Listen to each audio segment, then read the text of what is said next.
სალამი, მოგესალმებით, ვაგრძელებ ჯონ მაკარტურის საუბრების ქართულ ენაზე ატვირთვას. ეს არის ბიბლიური კითხვები და პასუხები. ჩემი კითხვა ძალიან საინტერესო არის და ხშირად ისმის ხოლმე ეს კითხვები ჩვენს გარემოშიც, როცა ადამიანებს არასწორად აქვს გაგებული რა არის ნათქვამი ბიბლიაში. განსაკუთრებით იმ ადამიანებს, ვინც მოდიან ან კათოლიკური, ან მართლმადიდებლური წარსულიდან. იმიტომ რომ ისინი როდესაც არ ამყარებენ მთლიანად თავიანთ რწმენას ბიბლიაზე და ისინი ასევე ითვალისწინებენ ვიღაცა წმინდა მამების გადმოცემებს, ხო?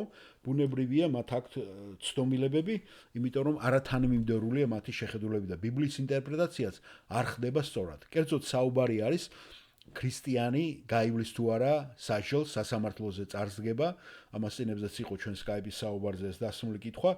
რომელ სასამართლოზე წარდგება ქრისტე და სათხვდებიან ურწმუნოები. ძალიან საინტერესო კითხვა არის ბიბლიაში და იმიტომ ბიბლია გაცემს პასუხს ამაზე. მოდით მოусმინოთ, რას ამბობს ანი. მე მქვია ანი, გამარჯობა ჯონ და მე ვებრძვი ჩემს გონებაში და ვერ შემირიგები ერთი აზრი. როცა უფალი მივიღე, მითხრეს რომ თქვენ უკვე განისაჯეთ. მე უკვე გამსაჯეს და ღმერთმა მაინც ამერჩია და გადამარჩინა. ახლა მეუნებიან, რომ ჩემი გადარჩენის შემდეგ კიდე უნდა განკითხული ვიქნა მე. შეგიძლიათ კარგად ამიხსნათ ეს. ჯონ მაკარტური პასუხობს. და ვინ გეუნებათ ანი ამ ყველაფერს? ხალხის მთელი ჯგუფი, პასუხობს ანი. და ჯონი ეუნება. დაიმახსოვრეთ, იესო ქრისტე მოკვდა ყველა თქვენი ცოდვებისათვის, ყველა მათგანისათვის. ამიტომ თქვენზე მან უკვე იზრუნა. ხო მართალია? ხო? დიახ, ასე რომ მან სამუდამოდ განიკითხა თქვენი ცოდვები, რომელთა წერილის მერვე თავის პირველი. მაშ ახლა არ არის განსჯა მათთვის, ვინც ქრისტე იესოშია. ანუ არც ერთი. ასე რომ ეს მოგვარებული საკითხია.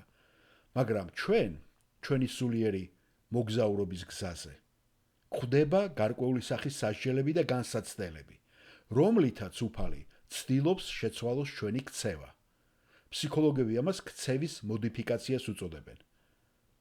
ჩვენ შვილებთანაც განა ასე არ ვაკეთებთ, ასე არ ვექცევით, ჩვენ ვცდილობთ შეცვალოთ მათი ქცევა. ასე რომ უფალი ამბობს, მე კი გაპატიეთ ყველა თქვენი ცოდვა და ყველა მათგანზე უკვე ვიზრუნე, მაგრამ თქვენ მაინც რჩებით მაგ ცოდვილ სხეულში, ხორცში. ეს არის ის მდგომარეობა, რომელშიც ჩვენ ვიმყოფებით.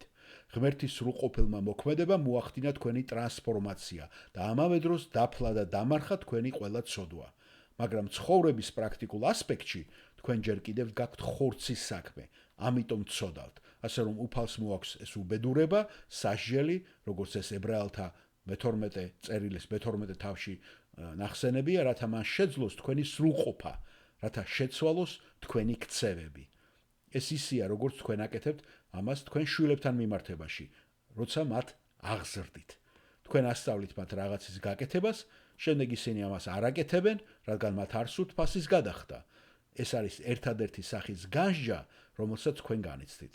და სამართლიანია გამოვიყენოთ სიტყვა განსჯა, რადგან ის გამოიყენება 1 კორინთელთა 11 თავშიც. თუ ჩვენ თავს გამჟით ზიარების მაგიდაზე, ჩვენ არ გავჟით მას ღმერთის მიერ არ განისჯება, მაგრამ ეს არ არის საბოლოო ფინალური გადაწყვეტილება. ეს არ არის ბერძნული კატაკრინო, ანუ განაჩენის გამოტანა, თეთრ ტახტთან წარდგომა, რაც არის კაბუმ, ანუ საბოლოო აფეთქება. არა, ეს არის საწრთნელი სასჯელი ჩვენი რწმენის გასაზრდელად. ახლა მე მჯერა, რომ როდესაც თქვენ წახვალთ უფალ იესო ქრისტესთან, არანაირი განკითხვა არ იქნება. რადგან რა იქნება შესაძლებელი მაშინ, თქვენ სრულყოფილი ხართ უკვე აქ დედამიწაზე რეგენერირებული წარსდგებით მასთან.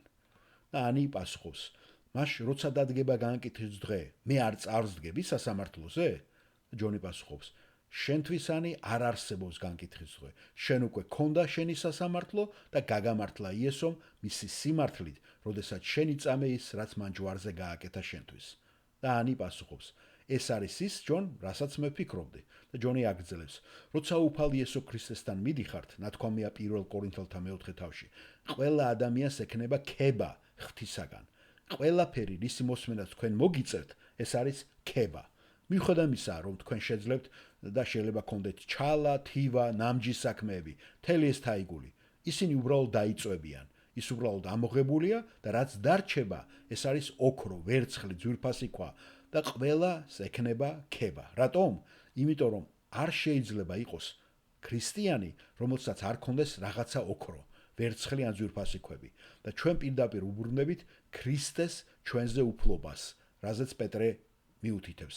არ შეიძლება იყოს სრულად არაპროდუქტიული ქრისტიანი. ანუ არ არსებობს ღმერთის სიცოცხლემ ადამიანის სულში, რომ ვერაფერი გააკეთოს. ამას ვერავინ ვერ იტყვის. რაღაცა პროდუქტი, რაღაცა ნაყოფი აუცილებლად იქნება, მაგრამ თქვენ სასამართლოზე უკვე აღარასოდეს წარსდგებით და აღარასოდეს განიკითხებით.